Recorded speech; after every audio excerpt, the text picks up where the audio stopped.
ఓం నమః శివాయ.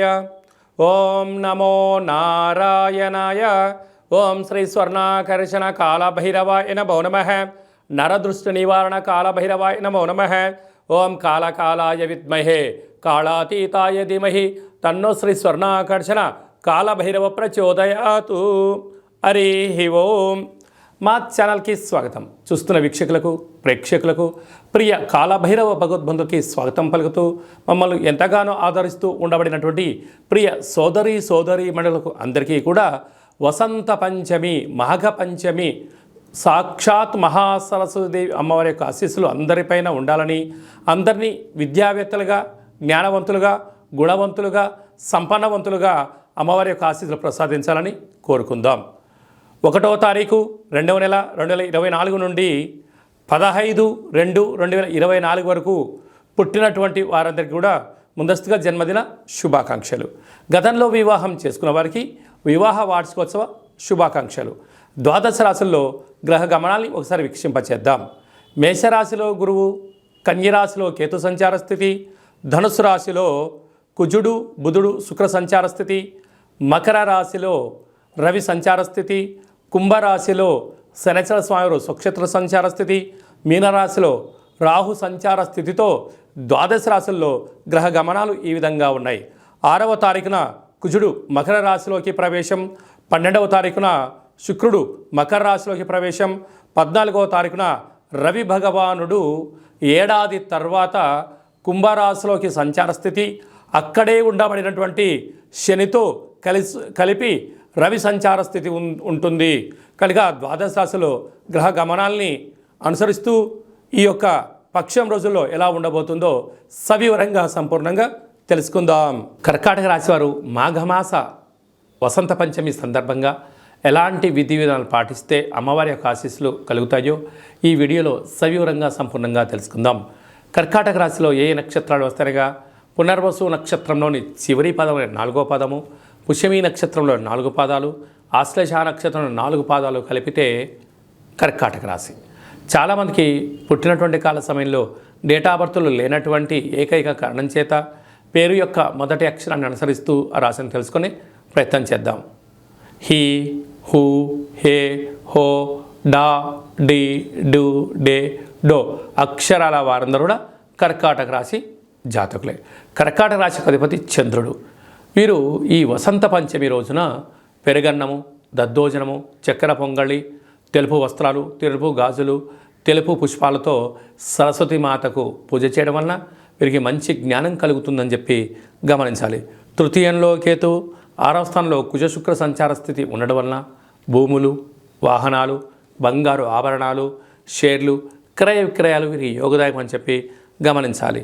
సప్తమంలో రవి బుధ సంచార స్థితి, నూతన ఉద్యోగం ప్రయత్నం చేసేవారికి మంచి కాలము, ప్రభుత్వ ఉద్యోగంలో ఉండబడిన వారికి యోగదాయకము, ప్రమోషన్స్, విదేశానికి వెళ్ళాలి అనే వారికి యోగదాయకం అని చెప్పి గమనించాలి. అష్టమంలో శని సంచార స్థితి కారణం వలన శనివారం రోజున మీ జన్మ నక్షత్రం రోజున, అష్టమి మంగళవారం రోజున దూరావాయు జల ప్రయాణాలు పెట్టుకోవద్దు. వీలైనంత వరకు మౌనం, ధ్యానం, ఆధ్యాత్మికత మీకు మనశ్శాంతిని ప్రసాదిస్తుందని చెప్పి గమనించాలి. భాగ్యస్థానంలో రాహు సంచార స్థితి ఉండడం వలన ప్రేమికులు, భార్యాభర్తలు, పార్ట్నర్షిప్ వ్యవహారాల మధ్య కొద్దిగా మాట్లాడుకుంటూ మౌనంగా ఉంటూ ప్రతిదాన్ని పరిశీలించుకొని మాట్లాడుకోగలిగితే సమస్యలు మీ దగ్గరికి రావని చెప్పి గమనించాలి.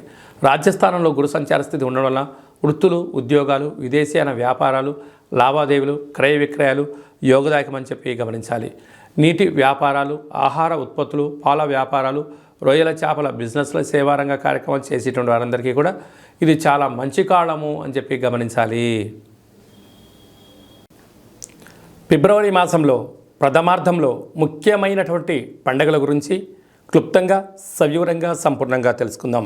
3వ తారీఖున బహుళాష్టమి విశాఖ నక్షత్రము శనివారం సందర్భంగా, అలాగనే 9వ తారీఖు 2వ నెల 2024 పుష్యమాస అమావాస్య కళౌ వెంకటనాయక అనే వెంకటేశ్వర స్వామి యొక్క జన్మ నక్షత్రం అవ్వడం వలన శ్రీ క్షేత్రపాలక కాళభైరవ స్వామి వారి యొక్క పూజ, అర్చన, కాళభైరవ అష్టకం చదవడం, వినడం యోగదాయకం అని చెప్పి గమనించగలగాలి.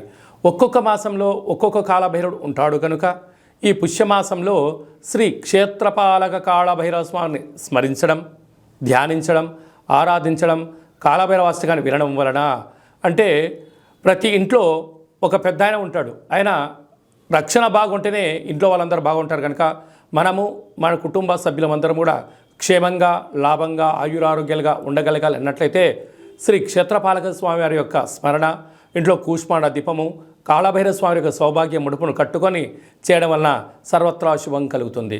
అలాగా మీకు ఇంట్లో చేసుకోలేనటువంటి వసతి లేనటువంటి వారందరూ ఈ కింది నెంబరు సంప్రదించినట్లయితే, మీ గోత్రనామాలు పంపించినట్లయితే మీకు వీడియో కాల్ ద్వారా మన యొక్క నరదృష్టి నివారణ కాళభైరవ స్వామి యొక్క దేవాలయంలో అర్చన, అభిషేకము, కూష్మాండ దీపము, హోమ కార్యక్రమంలో చేయించి స్వామి యొక్క ప్రసాదాన్ని మీకు కొరియర్ ద్వారా ఇంటికి పంపించడం కూడా జరుగుతుంది.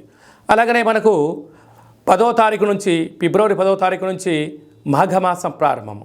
శాస్త్రాల్లో మనకి ఏమని చెప్పారయ్యా అంటే ఆమాకావై, ఆషాఢ, కార్తీక, మాఘ, వైశాఖ మాసములు అద్భుతమైనటువంటి ఆధ్యాత్మిక చింతనకు మంచి మాసాలు అని చెప్పుకోవడం జరుగుతుంది. కనుక మాఘమాసంలో పరమేశ్వరుడి యొక్క స్మరణ, స్వామివారి యొక్క దర్శనం, అభిషేకం వలన యోగం కలుగుతుందని చెప్పి గమనించగలగాలి.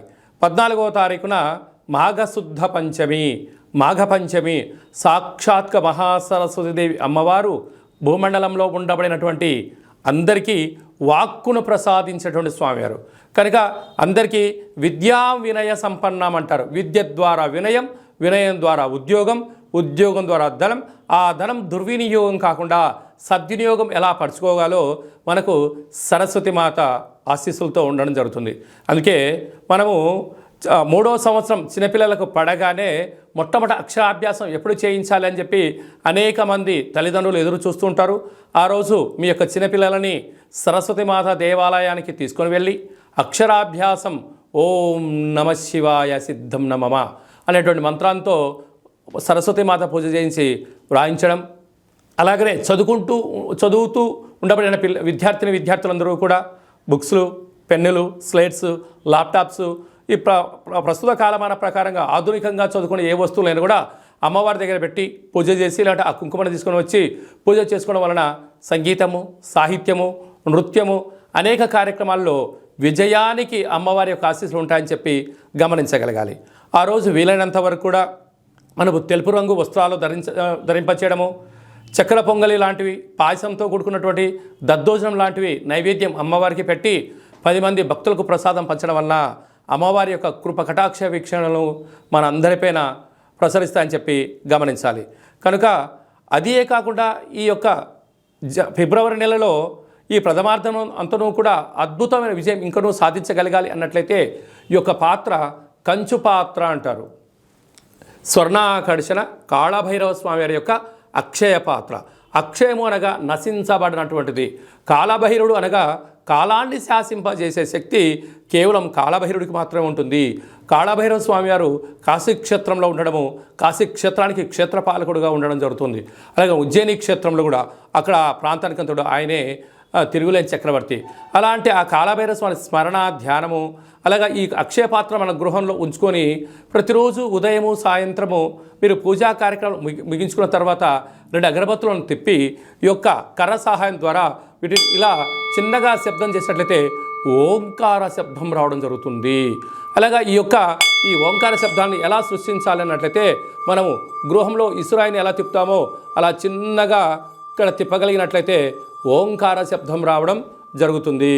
ఈ యొక్క శబ్ద తరంగాల ద్వారా మానవుని శరీరంలో ఉండబడినటువంటి మూలాధార, స్వధిష్టాన, మణిపూర్వక, విశుద్ధ, అనహత, ఆజ్ఞా చక్రాలు వికసింపచేసి గృహంలో ఉండబడినటువంటి నరదృష్టి, శత్రుదృష్టి, భూత, ప్రేత, పిచాచ, బ్రహ్మర, యక్షర, యమదూత, శాకిని, డాకిని, గ్రహ దోషాలు, తంత్ర ప్రయోగాలు, తాంత్రిక ప్రయోగాలు, నరదృష్టి దోషాలు తొలగిపోతాయని చెప్పి గమనించాలి. మరొక్కసారి శబ్దం చేసే ప్రయత్నం చేద్దాం.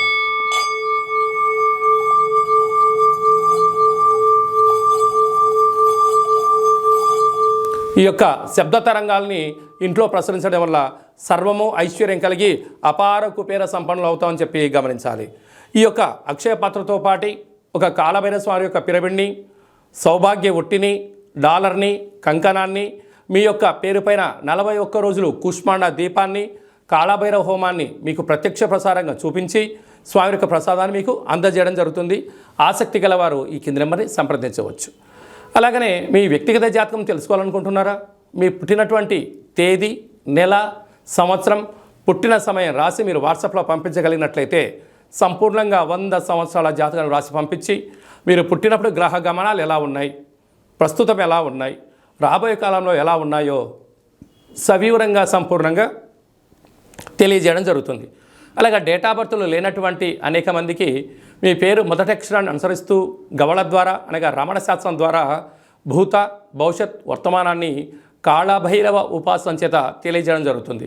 ఆ పేరు కూడా సక్రమంగా లేదు, ఒక్కొక్కరికి 2-3 పేర్లు ఉన్నాయి అనుకుంటున్న వారికి వారి యొక్క ముఖఛాయలను అనుసరిస్తూ వారి యొక్క చేతి యొక్క హస్తరేఖలను గమనిస్తూ గవలు వేసి తెలియజేయడం జరుగుతుంది.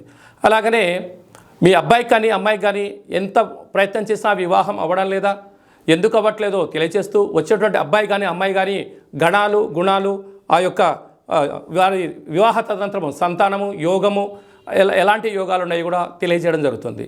అలాగనే గతంలో వివాహమైన దంపతులు తరచుగా గొడవపడడం, పోలీస్ స్టేషన్లు గొడవలతో దారితీస్తున్నాయా, ఎందుకు అలా దారితీస్తున్నా తెలుసుకొని పార్వతీ పరమేశ్వరులాగా ఉండేటువంటి ఆధ్యాత్మిక సలహాలు, సూచనలు మీకు ఇవ్వడం కూడా జరుగుతుంది. అలాగనే చాలామందికి జన్మకో శివరాత్రి అన్నట్టుగా బర్త్డే, మ్యారేజ్ డే సంవత్సరానికి ఒకసారి వస్తుంది. ఆ బర్త్డే వచ్చిన రోజన్న ఇంట్లో శుచి శుభ్రతగా ఏర్పాటు చేసుకొని నూతన పట్టు వస్త్రాలు ధరింపచేసుకొని ఇంట్లో ఒక లక్ష్మీ గణపతి హోమము, ఆయుష హోమం చేసుకొని 10 మందికి అన్నప్రసాద వితరణ చేయండి. మీకు సంవత్సరాంతం ఆయురారోగ్యాలుగా ఉంటాయి. అలా కుదరలేనటువంటి పక్షంలో మన యొక్క దేవాలయంలో 12 జ్యోతిర్లింగేశ్వర స్వామివారికి, సహస్ర నర్మదా శివలింగేశ్వర స్వామివారికి, శ్రీ కాళీ సమేత నరదృష్టి నివారణ కాళభైరవ స్వామికి మీ పేరుపైన అర్చన, అభిషేక, హోమ కార్యక్రమాలు చేయించి మీకు ప్రసాదం కూడా అందజేయడం జరుగుతుంది. కనుక మనమందరము కూడా జన్మదిన వేడుకలు చేసుకుందాం, వివాహ వార్షికోత్సవ కార్యక్రమం జరుపుకొని మీ ఇద్దరి మధ్యలో ఉండబడినటువంటి ఆటంకాలను తొలగించుకునే మానవ ప్రయత్నం చేద్దాం. అలాగనే మనం ఇంట్లో కాళభైరవ పూజ చేసుకోవాలి, ప్రతిరోజు మన పైన అర్చన ఎలా చేయించుకోవాలి, ప్రతిరోజు మన అభిషేకం ఎలా చేయించుకోవాలి అనే విషయాలన్నీ కూడా ఈ కింద మనం సంప్రదించినట్లయితే మీకు అందరికీ కూడా ఆ కాళభైరవ స్వామికి ఆశీస్సులను ప్రసాదింపజేయడం జరుగుతుంది. అలాగనే ఈ మాఘమాసంలో పంచమి తిథి అమ్మవారి ఆశీస్సులు ఉండాలని కోరుకుంటూ ఆశీర్వదించాం. ఓం ప్రణో దేవి సరస్వతి వాజేభిర్వాజినీవతి ధీనామవిత్రీవతు మహాకాళీ మహాలక్ష్మి మహాసరస్వతి దేవతాభ్యో నమో నమః. అందరిపైన ఆ సరస్వతి మాత ఆశీస్సులు ఉండాలని కోరుకుంటూ ఆశీర్వచనం.